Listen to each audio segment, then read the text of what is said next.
Snow White and the Seven Dwarfs.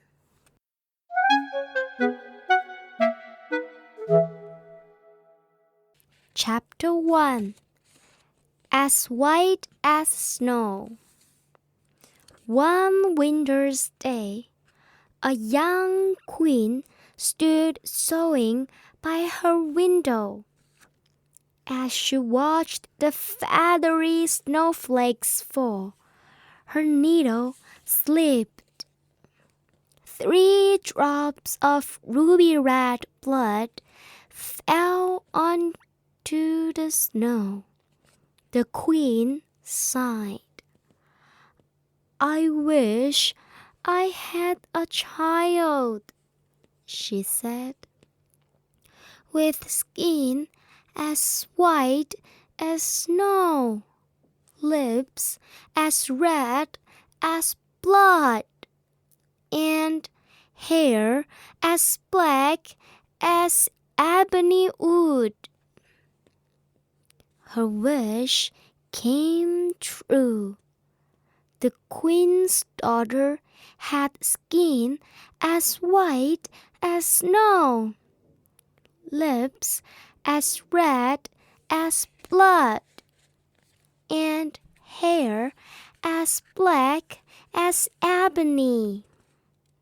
The king was delighted and named her Snow White. But his joy was mixed with misery, for the young queen died. "My child needs a mother," he thought. Within a year, he had married again. His new wife was proud and vain. Her heart was so full of love for herself. She had none for anyone else. The only thing she wanted was to be the most beautiful woman in the world. Morning and night, she gazed into her magic mirror and asked the same question. "Mirror, mirror on the wall, who's the fairest of us all?" And morning and night the mirror replied, "You are." The new queen paid no attention to Snow White, who grew more lovely every day. Then, one dreadful morning, the queen asked, "Mirror, mirror on the wall, who's the fairest of us all?" And the mirror said, "Actually, it's Snow White." The queen went pink with rage, and her beautiful face scowled into the mirror. "I won't have it," she snarled. Whenever the queen asked her question, the mirror gave the same reply. Finally, she could bear it no longer. "Snow White must die," she decided. Chapter 2. A Deadly Plan. The queen called for the royal huntsman, her heart bursting with jealousy.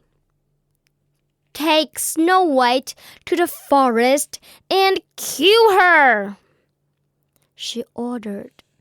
"I can't stand her near me. Bring me back her lungs and liver, so I know she's dead." The huntsman was horrified, but he had to obey. Snow White chattered happily as they went into the forest. The huntsman didn't say a word. Under a giant oak tree, he took out a knife and pulled her from her horse. "What are you doing?" she shouted in alarm. "Queen's orders," said the huntsman sadly. "She wants me to kill you." "What?" cried Snow White. "No, please, let me go," she begged. Her dark eyes filled with tears, and the huntsman took pity on her. As she stood there, he spotted a wild pig in the distance. "I'll take its lungs and liver to the queen," he thought, "and Snow White will be safe." He turned to Snow White. "Run, then," he said, "but never return to the palace." Chapter 3. Deep in the Forest. Snow White ran past twisty trees and scratchy brambles. Soon her black hair was tangled with leaves. She ran until the sun sank and the forest grew dark.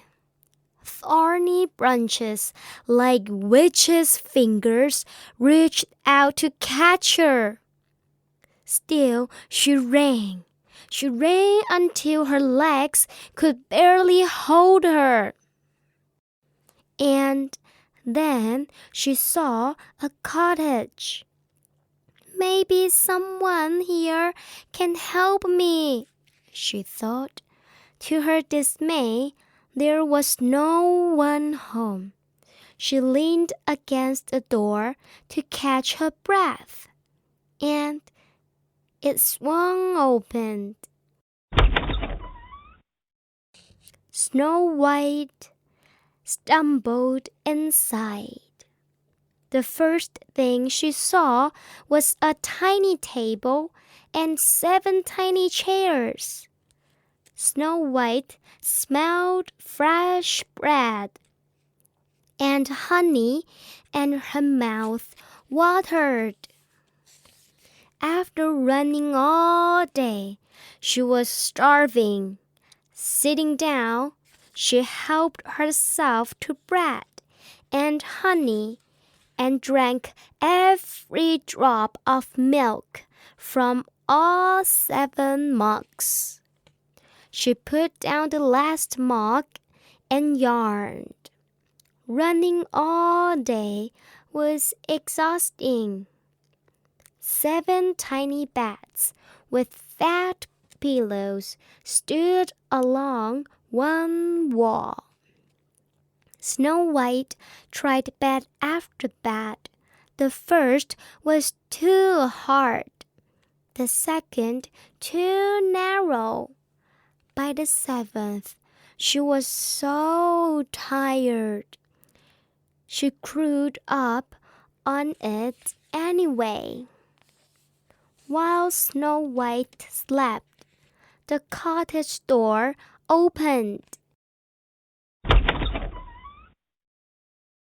and 7 dwarfs trooped in. They each lit a candle and looked around in surprise. "Who's been in our cottage? Who's been sitting on my chair? Who drank my milk? Who ate my bread? Who ate my honey? Who tried my bed? Who's on my bed? Quietly, they gathered around Snow White and watched her sleeping. Her skin's as white as snow. Her hair's as black as ebony. Her lips are as red as blood. She's beautiful. They all sighed together. Next morning, Snow White was woken by 7 songs, sang very badly. She jumped out of the bed in a panic.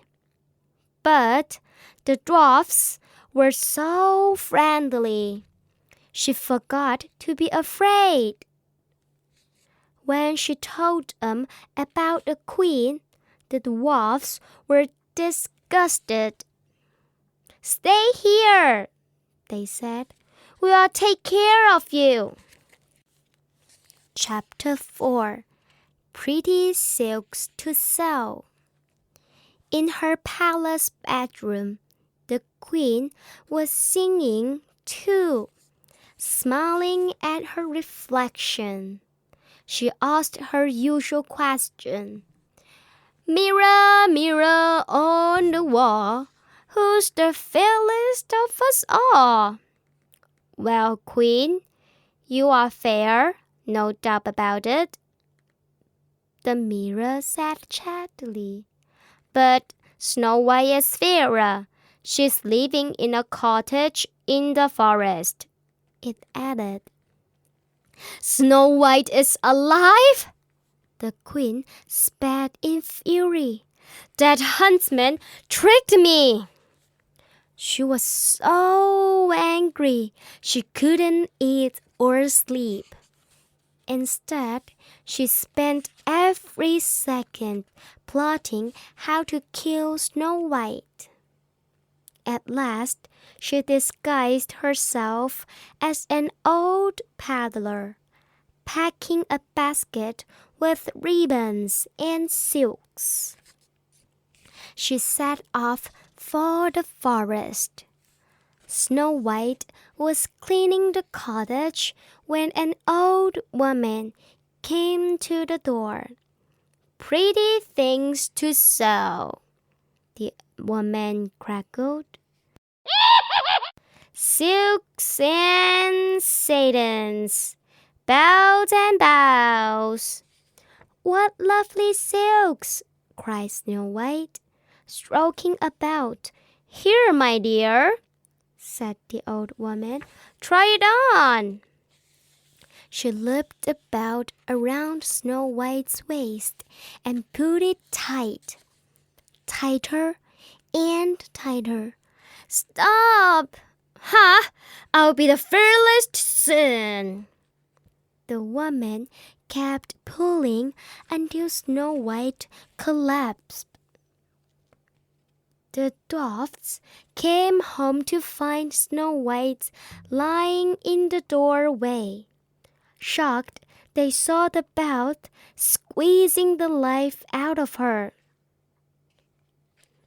Whipping out a knife, one of the dwarfs sliced through it. Snow White spluttered and began to breathe again.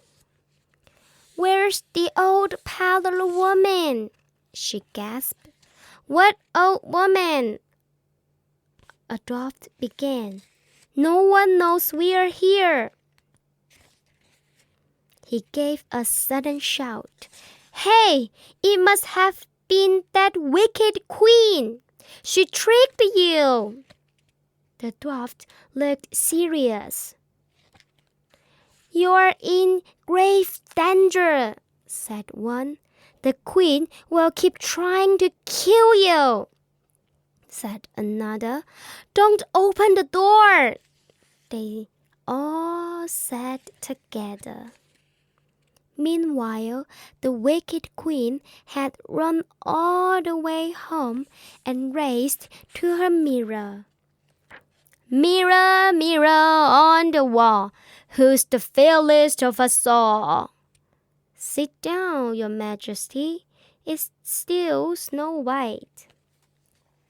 The next day, the queen was back at the cottage with a poisoned comb, but Snow White refused to let her in.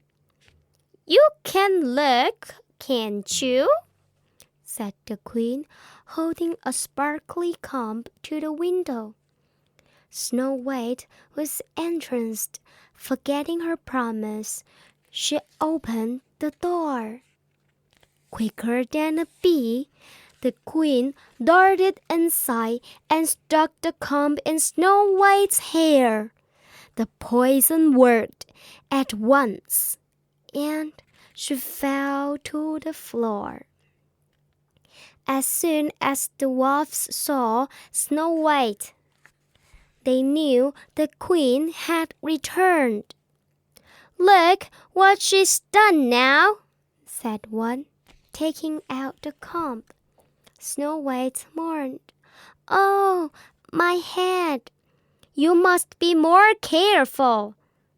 The dwarfs warned her. The queen will try again. Don't open the door. Chapter 5. The Magic Apple.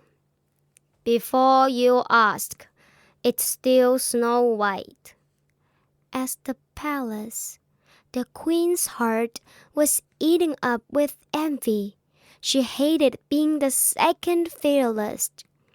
Angrily, she set to work on her worst spell yet. In a secret room, the queen made a magic apple. It looked so delicious. Whoever saw it would have to eat it. But she dipped one half in poison. Then she dressed up as a farmer's wife and went to the cottage once more. I won't buy anything, Snow White called out to her, and I mustn't open the door. I'm not selling, said the queen quickly. I just thought you'd like to share this apple. She held out a shiny red apple. Very juicy, she added. She took a large bite out of one side and licked her lips. Here, try it. It does look good, agreed Snow White, and took a bite too. That instant, she fell to the ground in a crumbled heap. The queen laughed. White as snow, red as blood, black as wood, and dead as dead. At last, I am the most beautiful woman in the world. Chapter 6. A Prince Rides By. Not again, groaned a dwarf when he saw Snow White sprawled on the floor. But this time they couldn't help her. No belt, no comb, she's dead. She's so beautiful, sobbed the youngest dwarf. We can't bury her. So they laid her in a glass coffin and wrote "The Princess Snow White" upon it. They placed the coffin on a nearby hill and took turns keeping watch. Snow White had been there for over a year when a prince rode by. he saw her skin as white as snow, her lips as red as blood, and her hair as black as ebony, and he fell in love. Leaping from his horse, he knelt by the coffin. "She's beautiful," he said to the dwarfs guarding him. "Please let me take her to my palace." "What? No!" "I want to build a splendid tomb for her," said the prince. "A princess belongs in a palace." The dwarfs argued with the prince all day, but by sunset they agreed almost at once. He was back with a servant to carry the coffin. As they lifted it, one tripped.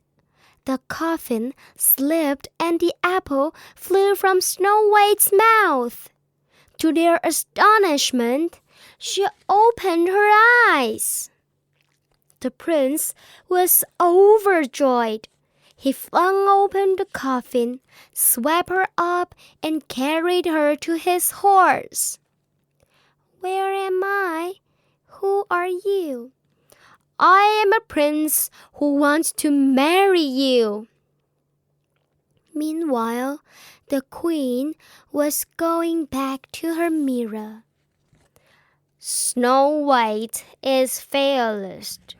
Ask me another," said the mirror, softly before she could speak. With a furious cry, the queen smashed her mirror into 1,000 pieces,